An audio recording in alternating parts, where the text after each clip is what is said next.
Muy buenas noches a todos. Bienvenidos a este ciclo de conferencias de las artes de la Universidad Nacional de Colombia, la Facultad de Artes y el Centro de Divulgación y Medios. Gracias a todas las personas que también nos están acompañando vía streaming. En el ciclo de conferencias de hoy nos acompaña Juan Carlos Vaquero, Pedro Espinosa y Claudia Bautista de RTBC Sistema de Medios Públicos, y nos hablarán acerca de las estrategias de creación consciente en narrativas aplicadas al podcast de no ficción. Bienvenidos. Hola a todas, todos y todes los aquí presentes. Para nosotros es un gusto poder tener esta conversación. Tengo a ambos lados, a personas muy creativas que han desarrollado muchos proyectos de podcast que vale la pena analizar en detalle, y por eso estamos hoy aquí, para conocer sus estrategias para crear podcast narrativo de no ficción. A mi derecha tengo a Juan Vaquero. Él es el director de los podcasts Relatos Amarillos y Crónicas de la Noche Roja de RTBC Play, pero pues es documentalista, periodista con un máster en Derecho de Harvard, productor sonoro y consultor editorial. Ha trabajado para canales como Discovery Channel, Art France, NHK, Der Spiegel. Ha dedicado buena parte de su vida profesional a trabajarle a la narrativa de no ficción en video, en audio, en todas sus expresiones, y pues ahora se concentra muchísimo en lo del podcast. Y pues bueno, bienvenido, Juan, qué alegría tenerte por acá. Hola, muchas gracias. Primero que todo, un agradecimiento a la Universidad Nacional por facilitar este espacio. Me parece lo máximo poder hablar de estos temas y con una audiencia que tenga un interés en aprender y en hacer.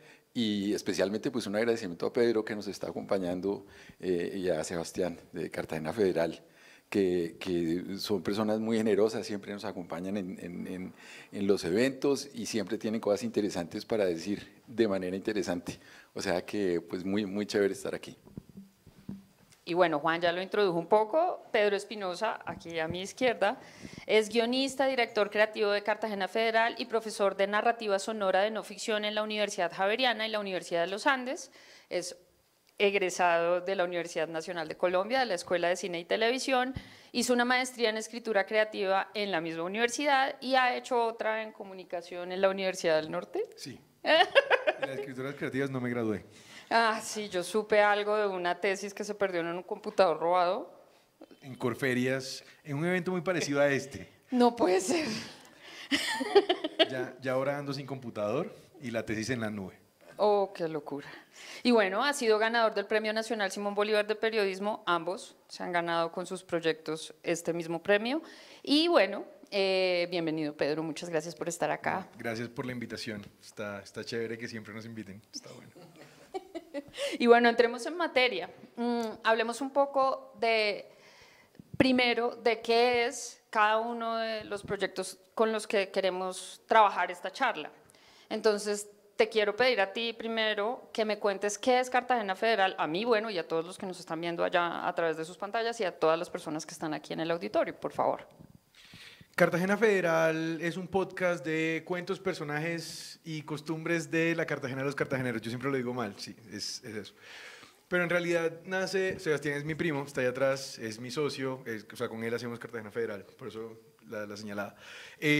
Nace como una forma de contrarrestar la visión de Cartagena que se tiene siempre desde el centro y desde afuera.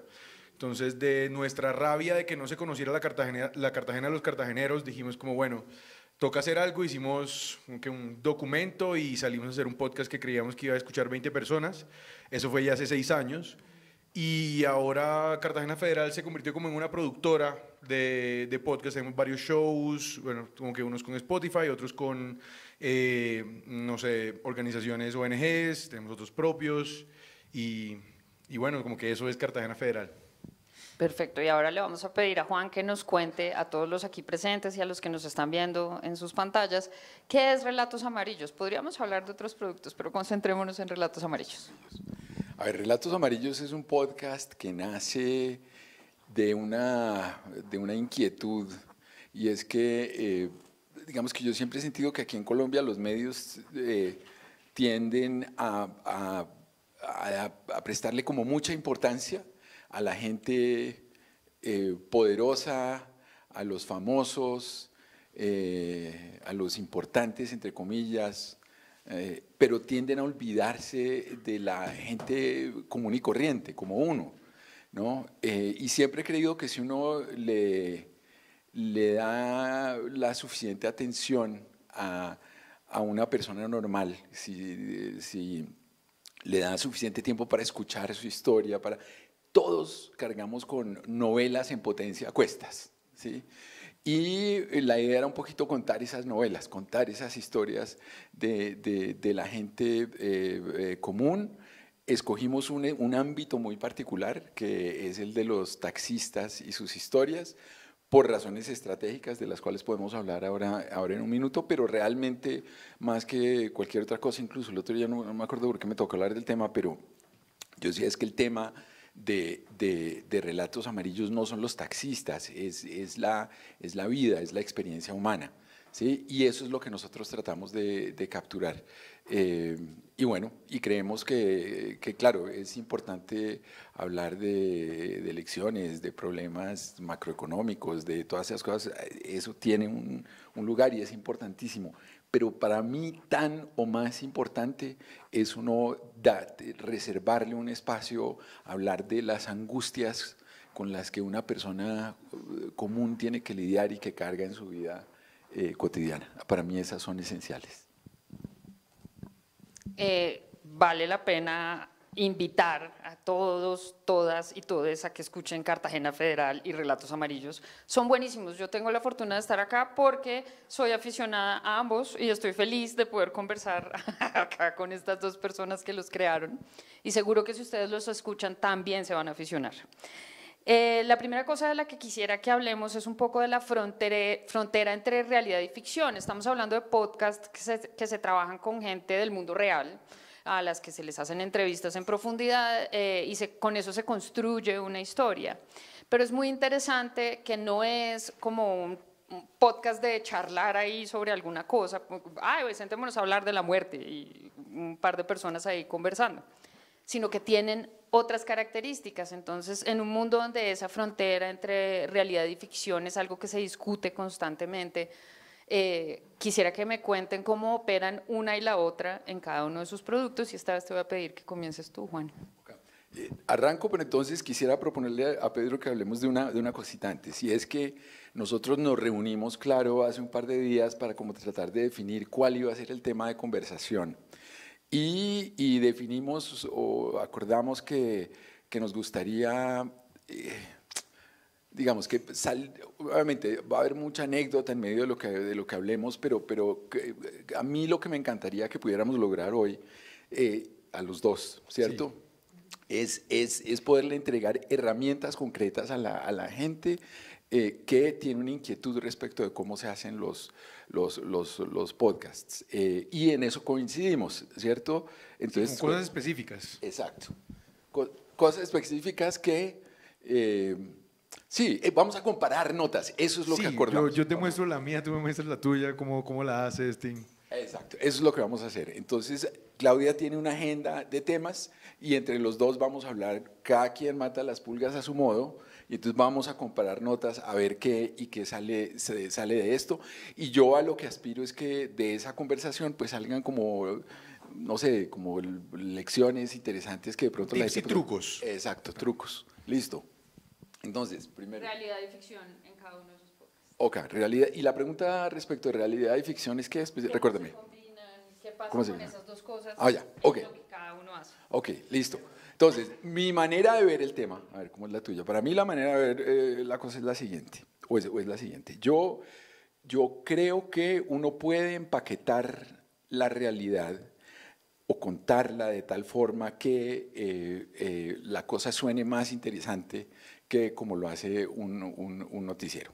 Y hay toda una escuela de periodismo que piensa igual, ¿cierto? Eso ni me lo inventé yo, nosotros, eso lleva como desde los años 60 por lo menos, sino antes gente haciendo eso de manera consciente. Pero Yo lo que creo es que existe una razón de fondo por la cual eso funciona. Y es que no es que uno esté forzando la realidad para que encaje dentro de ciertas reglas o ciertos parámetros propios de la ficción. Yo lo que creo es que el cerebro humano tiene una cierta manera de relacionarse con lo otro, con lo que está afuera y de procesar su propia existencia, que consiste de alguna manera en ponerle un principio y un fin. O sea, hay uno grande que es el de la vida, pero también experimentarla de alguna manera de a poquitos. Porque a mí cuando me hablan de, o sea, ya en la medida que ha pasado el tiempo, pero yo me acuerdo cuando era, no sé, cuando tenía 15 años, 20 años, una cosa así, a mí me hablan de toda la vida, eso era una cosa que no me cabía en la cabeza. Y al punto de que era difícil imaginarse cómo vivir, cómo sobrevivir. O sea, yo cargo como con estos pesos todo el día, pero era como, y es que esto cómo voy a hacer y cómo voy a sobrellevar, o sea, cómo voy a salir al otro lado de alguna manera. Ahora entiendo que el otro lado es la muerte, entonces no sé si quiera llegar hasta allá, pero sí me entiendes, pero es cómo voy a atravesar esto. Y mi conclusión es que nosotros, seres humanos, lo que hacemos es que partimos la cosa y nos ponemos pequeñas metas. ¿Sí me entiendes? Una pequeña meta aquí es hagamos este conversatorio a ver qué pasa.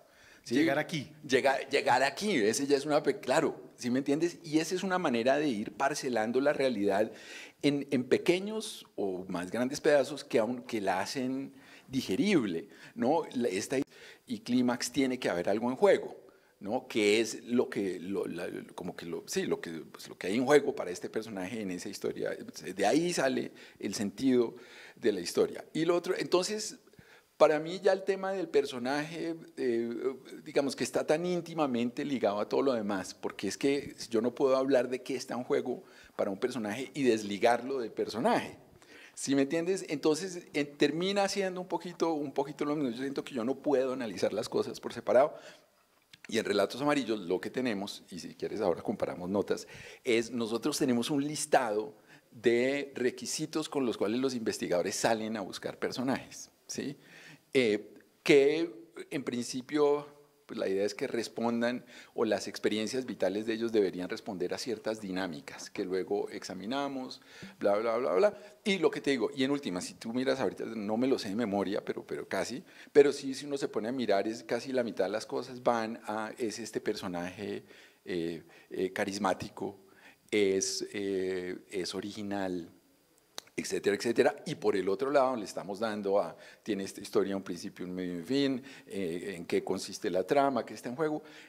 Y ambas, ahí sí como dice Maki, están íntimamente ligadas. Tú puedes tener una buena trama y si quieres un personaje flojo, pues no funciona. Tienes un gran personaje, pero tienes una trama floja y no funciona. Entonces yo esa no la veo, digamos que no la vivo a diario y ya. No, nosotros sí somos como, o sea, está el parche trama y está el parche personaje. Nosotros sí somos del parche personaje.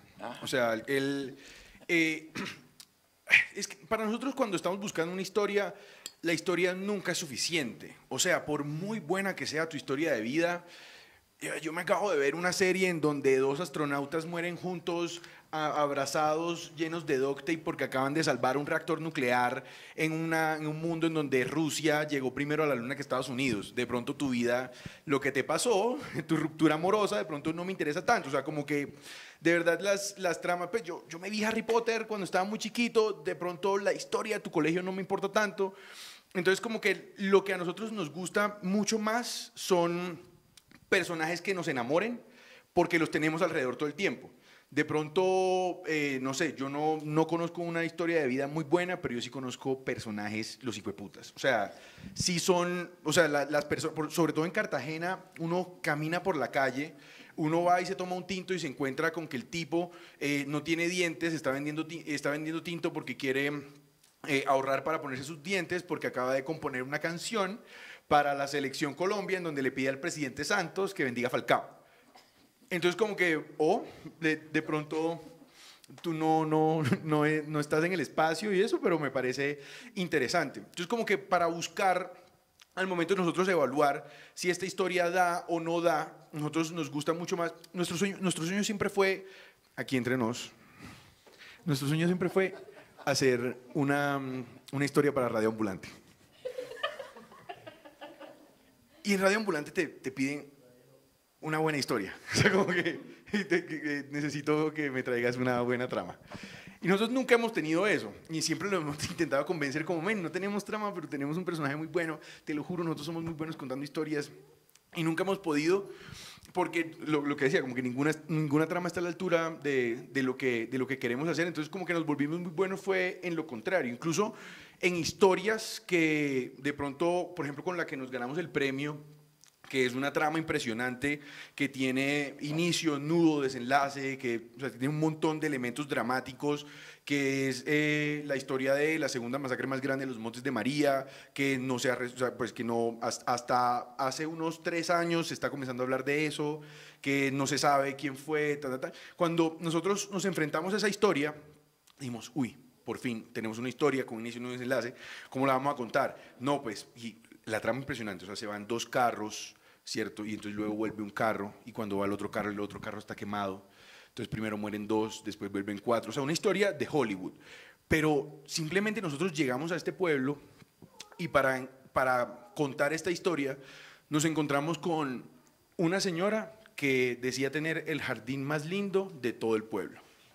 Y uno iba atrás y había un loro que hablaba. Y eso nos pareció más interesante. Y esa señora, a la camisa de su esposo, donde guarda la plata de su esposo difunto, en la camisa de su esposo le dice todo el tiempo como, me te toca que me mandes más plata porque la plata está. Y entonces, claro, a nosotros nos pareció mucho más interesante ese personaje que lo teníamos ahí, que de pronto toda esta historia que sin ese personaje es un poco vacía.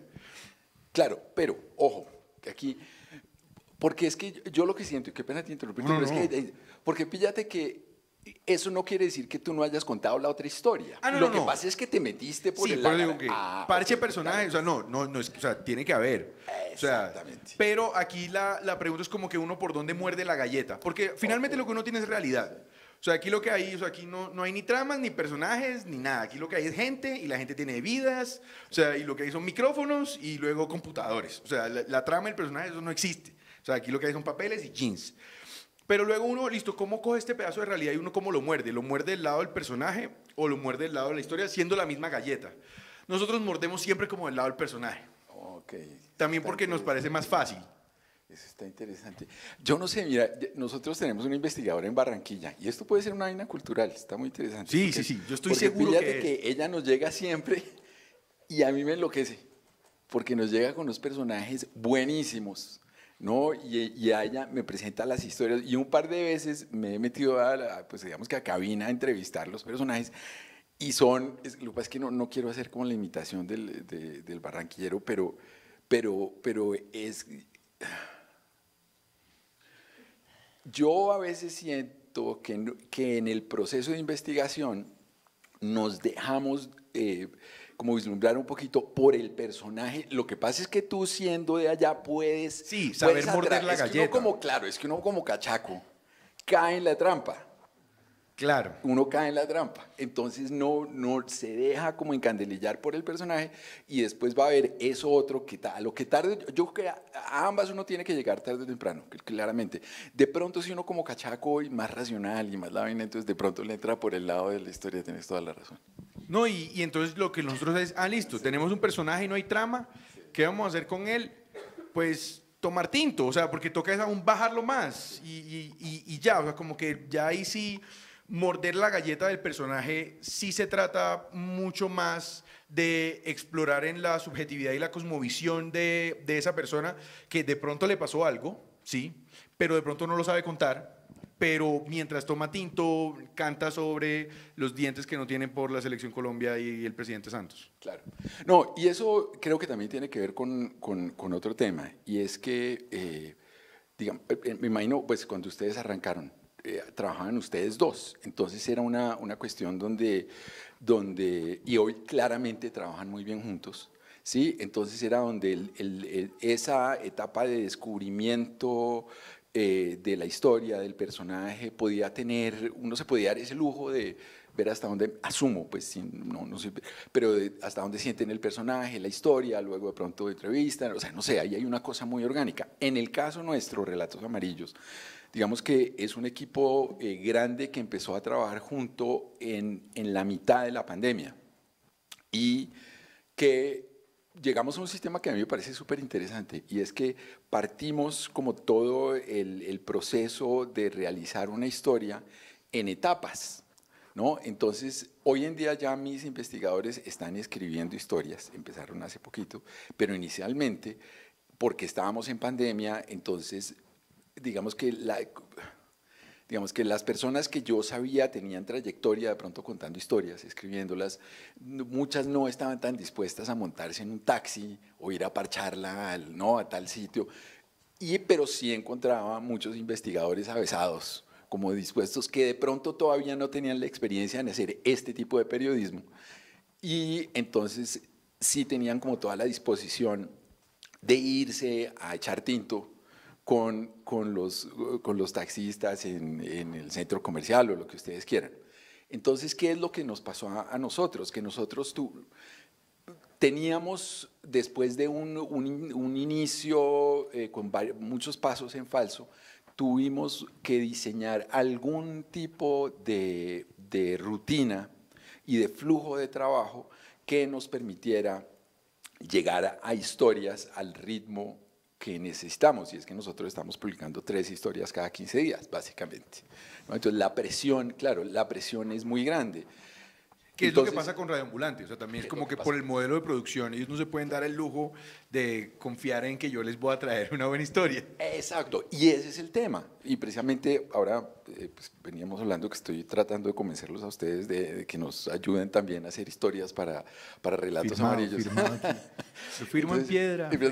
Pero precisamente fíjate que ese es el tema. Uno cómo hace para invertirle un tiempo y recursos a una historia cuando yo no tengo manera de evaluarla más allá de la confianza que me genera el instinto que puede tener una persona y que se puede certificar por cuenta de que en el pasado ha hecho una cantidad de historias interesantes. Entonces, claro, es más fácil trabajar con alguien que de alguna manera ya tenga ese recorrido, pero digamos que cuando nosotros estábamos arrancando y aún ahora, pues nosotros llegamos, los investigadores hacen parte del trabajo, luego tenemos un esquema donde hay unos líderes de investigación, asesores editoriales que evalúan el material que les llega, luego eso me lo pasan a mí en unas reuniones más grandes, de ahí yo cojo algunas historias, le paso a escritores otras historias, otras las asigno dentro del grupo.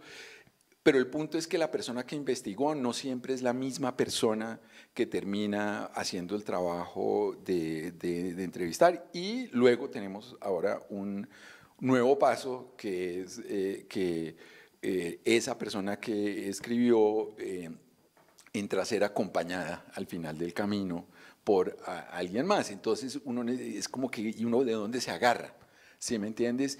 Y nosotros, buen personaje, claramente, ahorita te muestro el cuestionario que no tenemos, o sea, elementos que apuntan al personaje es bueno, clarísimo, pero si arrancamos, por ejemplo, nosotros arrancamos con una formulación que hacen pues en NPR, que es la de X y Y. Esta es una historia sobre X, es interesante porque Y. Nosotros arrancamos por ahí siempre y de ahí arrancamos a desmenuzar la historia.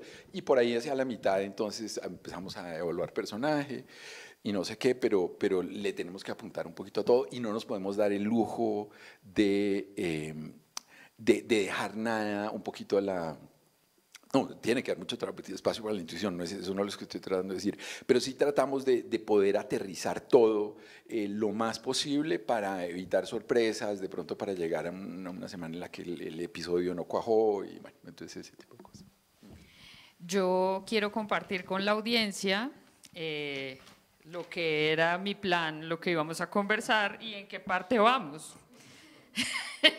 Nos quedan 10 minutos y quiero que enfaticemos en algo que ustedes, en la charla previa que tuvimos preparando esto, ambos, lo que más querían era que habláramos de esas herramientas que ustedes utilizan para que la gente siga enganchada con las historias que ustedes construyen. ¿Cómo hacer para mantener activa la atención de las personas que escuchan podcast, que están lavando la loza, que tienen todo tipo de distracciones, que van en el bus, en fin? Eso es lo más lindo del podcast, además, que en medio de una realidad que te está entrando por los ojos, logres concentrarte en algo que es la oralidad, que es la historia, que desde que estaban en las cavernas nuestros antepasados, eso es lo que ha funcionado. Entonces, como nos queda poco tiempo, me voy a tirar hacia allá, que lo hablamos bastante. ¿Cuáles son las herramientas que utilizan para que la gente siga enganchada, para que la atención permanezca durante estos formatos? Ambos trabajan historias de larga duración, ¿no? Entonces... Bueno, me tocó. No, nosotros como que siempre en nuestra... Al morder una historia y convertirla en un capítulo, que es completamente distinto, siempre al capítulo le ponemos una cosa que nosotros llamamos la línea discursiva, que de pronto es lo que tú decías es lo que hace que al final la gente diga, bueno, pues me quedé con algo. Nosotros, además de la línea narrativa, sabemos que para tenerte enganchado todo ese tiempo, tú, de verdad, escuchar podcast es una experiencia completamente individual. Yo he intentado escuchar podcast en comunidad y a menos de que estemos en un carro, no se puede, es muy difícil. Entonces, como que nosotros siempre arrancamos para enganchar enseguida con una frase totalizante. Los buenos párrafos comienzan con una frase totalizante. Entonces, tú puede que estés de acuerdo, no, puede que no estés de acuerdo con eso. Entonces, no, es mentira, yo he escrito buenos párrafos. Pero ya estás pensando y ya estás peleando conmigo. Yo te digo... ¿Y qué es una frase totalizante? Quiero ser una de las personas que nos está viendo a través del streaming. Como esa. Es decir, los buenos párrafos empiezan con una frase totalizante, es una frase totalizante. Es como... No, porque yo te puedo decir, mira, el secreto para hacer podcast son 3 cosas. Entonces tú, ¿cuáles? La primera, entonces ya yo ahí te tengo. Sí, o sea, como que porque yo te estoy diciendo una cosa, o sea, una verdad, que tú puede que no estés de acuerdo con eso, pero te voy a tener ahí para pelearme. Es como, no, es mentira, son 4 cosas. Y entonces tú estás así lavando platos, este man sí es embustero. Sí, ¿cómo que 3 cosas? Esos son solo 2. Y eso funciona muy bien. Entonces, cada vez que nosotros estamos contando una historia, va acompañada, o sea, como que son las 2 líneas, la narrativa y la discursiva, nosotros vamos brincando una y otra. Entonces, siempre, cada episodio que nosotros tenemos arranca con un statement. Esto es esto y lo vamos a decir de esta manera. ¿Sí?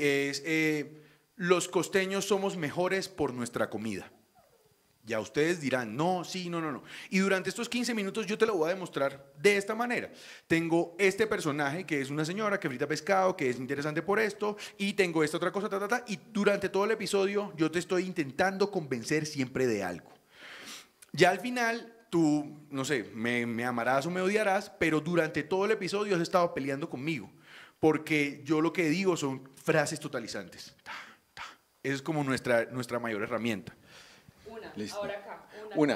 A ver, un comentario a lo que tú acabas de decir, que me parece súper interesante, porque yo lo que siento es que el cerebro humano necesita como algún principio de organización, ¿sí?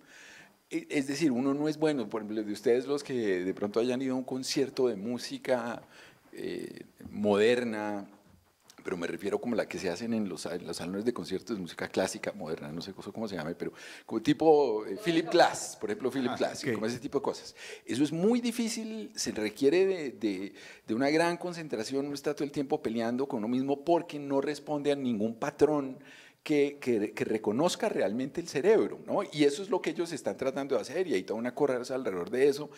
Yo lo que siento es que yo prefiero irme por el lado más directo y más fácil. Y es que hay unos ciertos caminos que el cerebro humano con los que uno ya viene preprogramado, ¿cierto? Y no creo que sea una cosa cultural, no lo he investigado, pero yo asumo que es una cosa, así como tú dijiste. De la experiencia humana. De la experiencia humana, exacto. Y yo en una época trabajé como curador de un festival de documentales en Canadá, muchos años, y me tocaba verme cientos y cientos y cientos de documentales, pero muchos. Y hubo un momento de que puro aburrimiento, porque la mayoría de las veces me veía mal los documentales, y yo decía, pero ¿cómo le voy a sacar algo de interesante a este? ¿Cómo le voy a sacar algo de enseñanza al tiempo que estoy teniendo que invertirle a esto?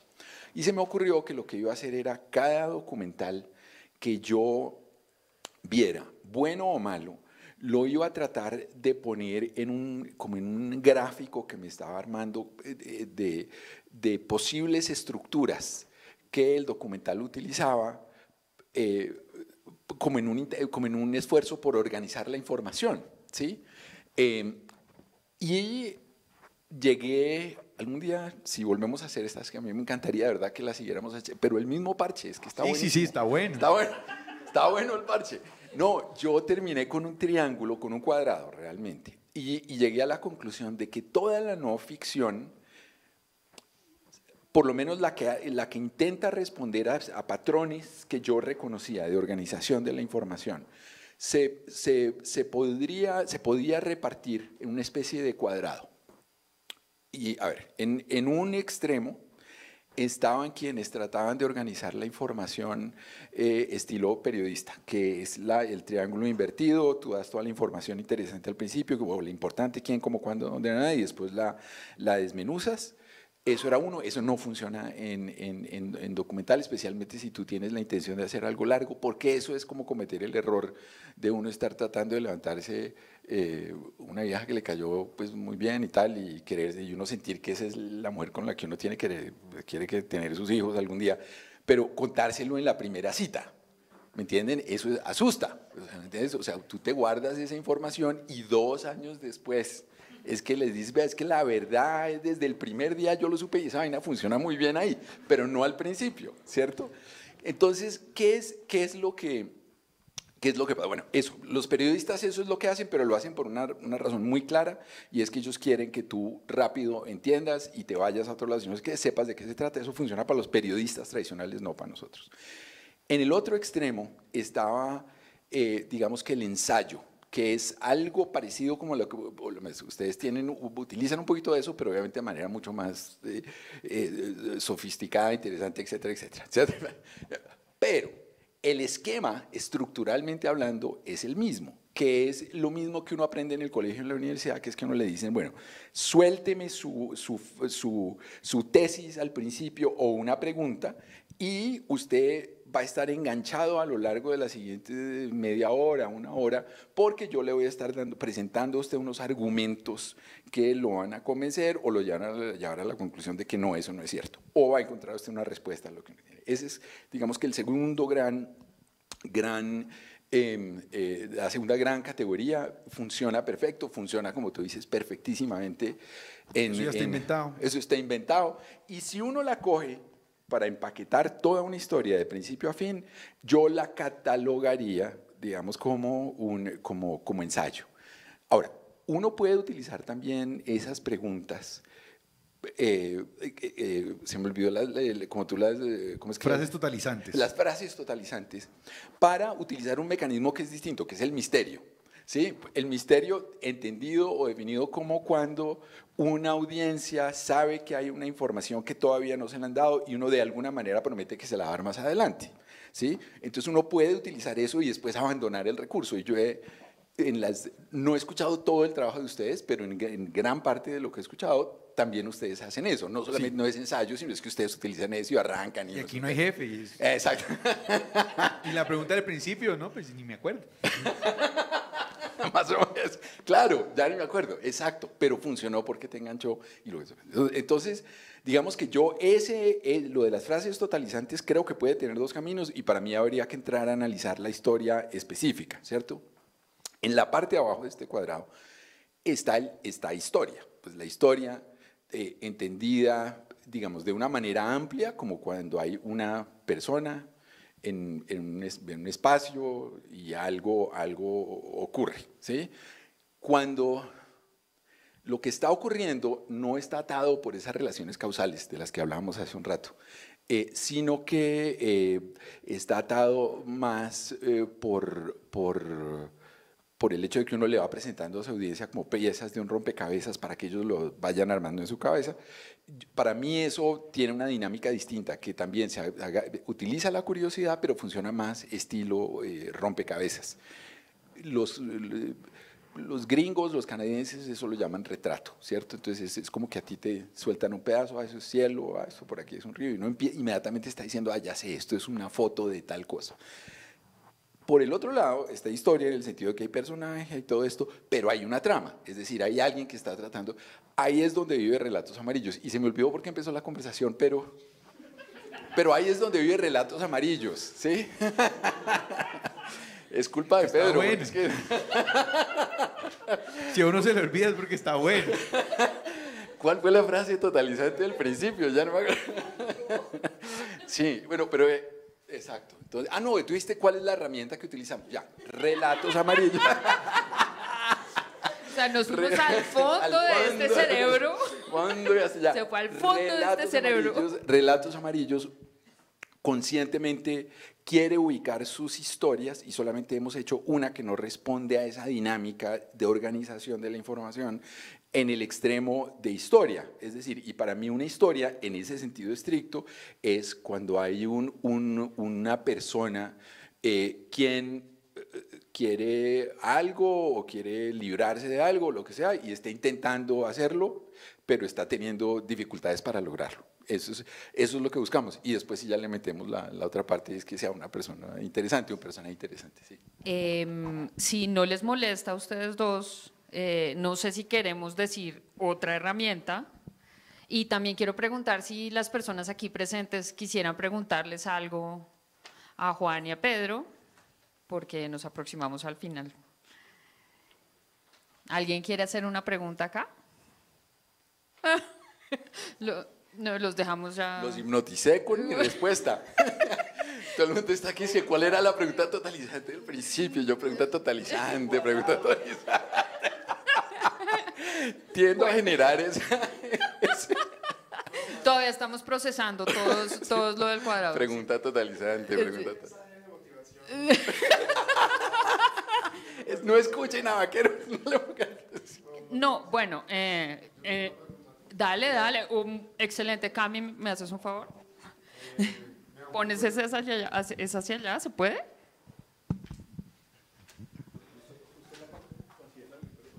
Bueno, buenas noches. Me surge la curiosidad de pronto escuchando un poco de dónde vienen ustedes, que pues tú eres de la escuela, tú eres documentalista, ¿por qué no se volcaron hacia el documental en cuanto a imagen en movimiento y más bien por el lado sonoro? Entonces me da un poco de curiosidad eso. Y también me gustaría saber de pronto cómo es,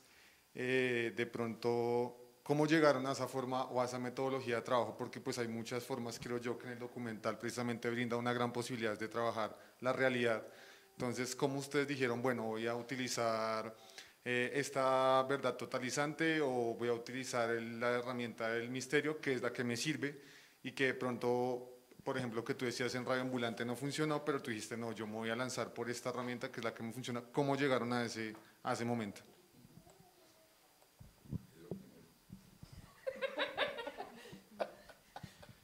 Bueno, la pregunta de por qué el podcast y no el video tiene dos. O sea, como que la de verdad y la de dar en el Fondo de Cultura Económica.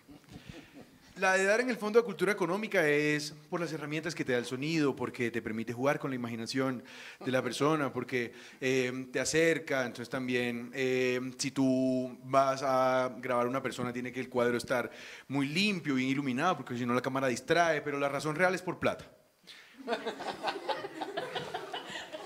Hacer un podcast es gratis. Entonces nosotros caímos, pues, como... Sebastián, es que es muy claro. No, Su socio colapsó. Pero, a él no El socio le acaba de dar un verdad. ataque cardíaco. Pasa el micrófono al socio. Y eso tiene que ver con la segunda, o sea, con la segunda parte, y es Sebastián es escritor, o sea, él toda la vida escribió, yo toda la vida fui director de foto, y caímos los dos con toda la ignorancia del mundo al podcast, solamente habiendo escuchado This American Life. Nosotros no sabíamos que existía el podcast, no sabíamos que nada, entonces dijimos, bueno, no, pues hagamos uno. De hecho, Cartagena Fera se iba a llamar Esta Vida Cartagenera. Y en esa ignorancia nosotros armamos un cuaderno. Dijimos, los lunes son de ver referentes, los martes son de planear estructura, los miércoles son de buscar historias, los viernes son de farrita. Y no, o sea, y de verdad nos sentábamos conscientemente todos los días durante muchos meses a hacer la ingeniería reversa a This American Life. Es esta gente como hace, nos escuchamos un capítulo y es, ¿tú crees que esta gente hizo esta entrevista primero? ¿Tú crees que esta gente preguntó eso? ¿Tú crees que...? O sea, y lo hablábamos todo el día. Al día siguiente vamos a vernos este capítulo de Los Soprano. Y nos sentábamos y nos veíamos, ven acá, ¿y tú crees que a Tony lo escribieron? ¿Tú crees que esto se le ocurrió a James Galdo? ¿O tú crees? Y todo el día hablando. Entonces, claro, por eso nosotros tenemos como un método tan esquemático, porque vino de la completa ignorancia y de la arrogancia de poder hacer This American Life en Cartagena. Y luego, pues ya por eso, ya con todo eso esquematizado, es que hacemos las cosas como las hacemos, que es desde el cine y desde el periodismo escrito, o sea, nunca desde la radio, y pues también porque no tenemos jefe. Entonces también como que nosotros nos podemos dar el lujo de trabajarle 1 año y medio, fue que nos demoramos haciendo Relato a un periodista. ¿Qué? ¿1 año? Trabajarle 1 año a un capítulo como 1 año y medio a un capítulo de 50 minutos, dándole todo el día, desde la mañana hasta la noche. Eso no todo el mundo tiene el privilegio. Mucha gente tiene que entregar 3 episodios en 15 días. Y hay productores que presionamos para que eso pase. Sí. A mí, a ver, porque yo he hecho, digamos, y sigo también haciendo ese tipo de productos, pues, audiovisual. Vea, yo lo que siento es que yo puedo hacer 3 documentales, contar 3 bien historias bien contadas cada 15 días, ¿no? Yo no puedo hacer 3 documentales de cine a esa velocidad.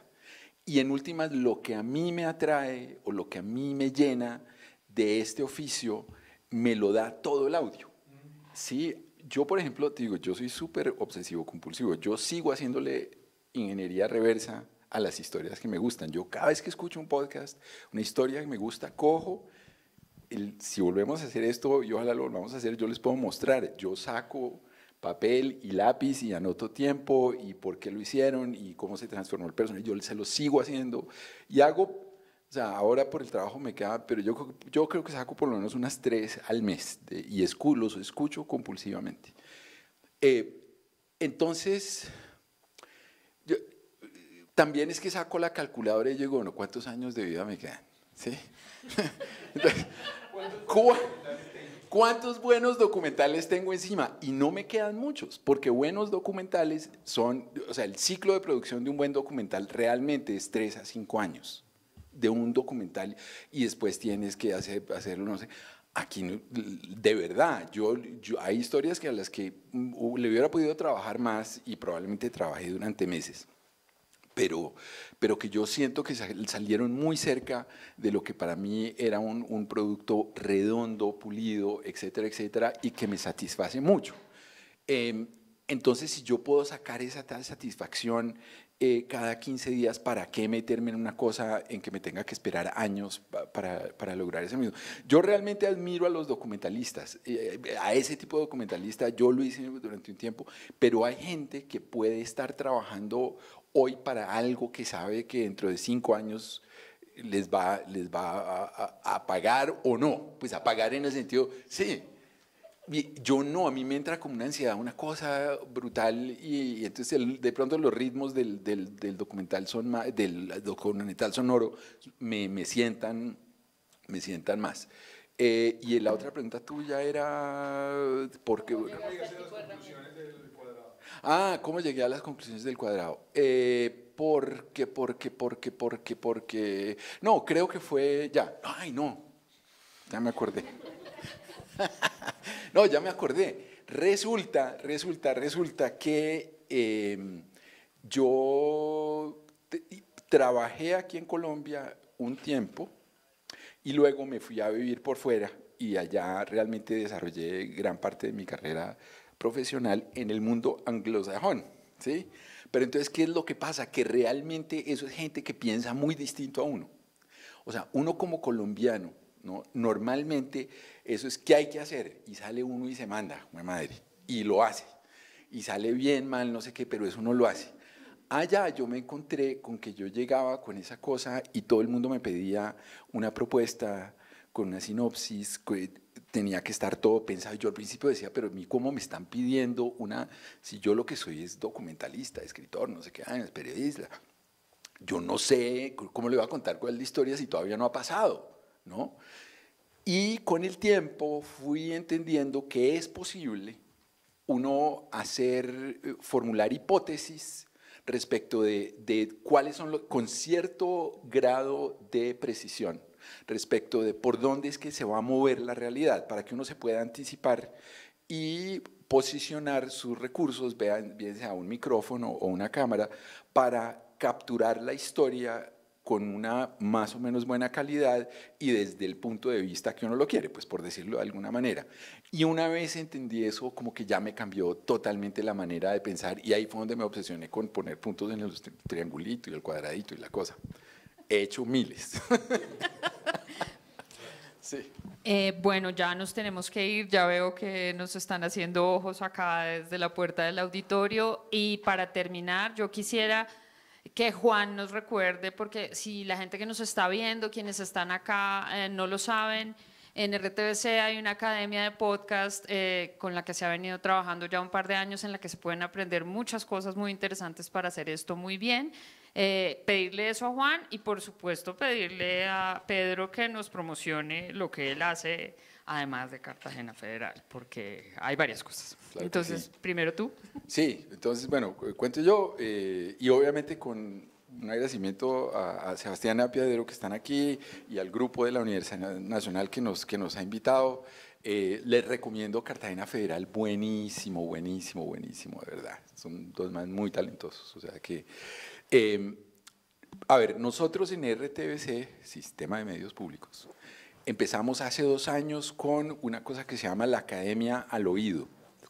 Y la Academia al Oído es una serie de actividades que realizamos a lo largo del año con la intención de crear comunidad, compartir información, conocimiento y ojalá fortalecer la industria del podcast. Entonces hacemos un evento muy grande que es en octubre, este año ya no me acuerdo, creo que es como el 20 y pico, 22 y 23 de octubre. Invitamos a personas de toda Iberoamérica que hacen podcast para que cuenten cómo lo hacen, etcétera, etcétera. Presentamos episodios interesantes y demás, pero digamos que esa idea de festival la expandemos a todo el año y mensualmente estamos haciendo un par de eventos que van desde charlas con expertos, conversaciones alrededor de temas interesantes, también escuchamos episodios y luego los tratamos de descifrar con sus creadores. Así que quisiera invitarlos a que se suscriban. En este momento somos como 13.000 personas, eso está súper bien, en toda Iberoamérica, no solamente Colombia, pero igual está muy bien, son 13.000, eso es un hurgo, como 13.000, 13.500, entonces únanse a la comunidad, participen y sí, no, y acompáñenos, es gratis, o sea, ¿qué más puede pedir uno? Y el taller, y entonces el taller es que vamos a invitar a la gente a, el taller. Nosotros, una de las actividades, pucha, malo está. Demasiada información. No, el taller es que queremos invitar a las personas que quieran hacer podcasts, tengan alguna historia por contar, para que apliquen a un llamado que hemos hecho para personas que están con proyectos. Nosotros vamos a seleccionar ¿cuántos? 6. De Colombia, 3. 3 de Colombia, 3 de afuera, y los vamos a poner a trabajar en un taller con la asesoría de Nancy Castillo, que es una chilena que hace un podcast muy chévere que se llama Relato Nacional y además es súper entregada y comparte sus conocimientos, y es una persona chéverísima. Entonces, si ustedes tienen historias, por favor participen, envíennos, es bastante competitivo, o sea que por favor no me vayan a decir después, la mandé y no me escogieron, pues mucha gente participa. Pero si ustedes tienen una buena historia con un buen personaje, están hechos. Entonces sí, invitados al oído, y nos pueden encontrar en toda la información en el sitio web de RTBC, en el Facebook de RTBC, en el sitio web de RTBC. Si ponen RTBC al oído podcast, por ahí sale la información, ¿vale? Muy bien. Y Pedro. Voy a precisar algo, RT y Academia al Oído. Haciendo esa búsqueda en Google encontrarán esta información. De verdad que queremos que el movimiento podcastero crezca enormemente en Colombia y en Latinoamérica y en Iberoamérica. Y sí, bueno, síganos, @CTG Federal.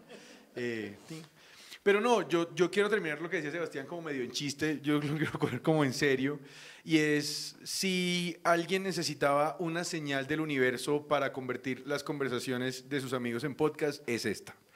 O sea, como que en serio háganlo. O sea, los mejores capítulos que nosotros hemos sacado, lo hemos sacado con un iPhone.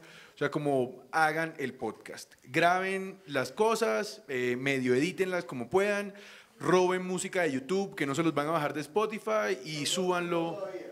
Sí, no todavía. Súbanlo a alguna plataforma gratis y miren a ver si se enganchan. O sea, como que realmente háganlo. Es muy fácil y a veces salen cosas buenas. De pronto en 6 años pueden estar viviendo de esto y hablando en el Fondo de Cultura Económica.